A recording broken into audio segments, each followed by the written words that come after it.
Na, ez sem egy nap alatt lett kész, de szerintem érthető.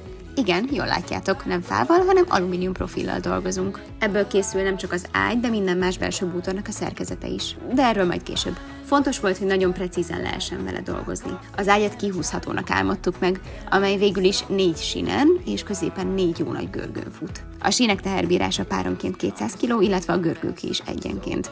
Masszív kis szerkezet. Az ágynak egy nappali és egy éjszakai állása van.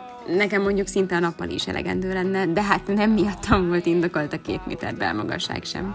Emberünk fúr, vág, összerak, vért is izzad, azért itt bőven Júliust írtunk.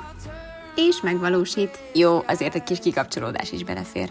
Egy gyors italkörrel beszereztük még az ágyrácsokat, volt vagy másfél hét, amíg elkészítették nekünk az egyedi méretű matracokat is, és hát itt a végeredmény. Lesz még vele munkánk, nincs teljesen kész, de már használható. Fú, gyerekek, olyan jót lehet benne aludni.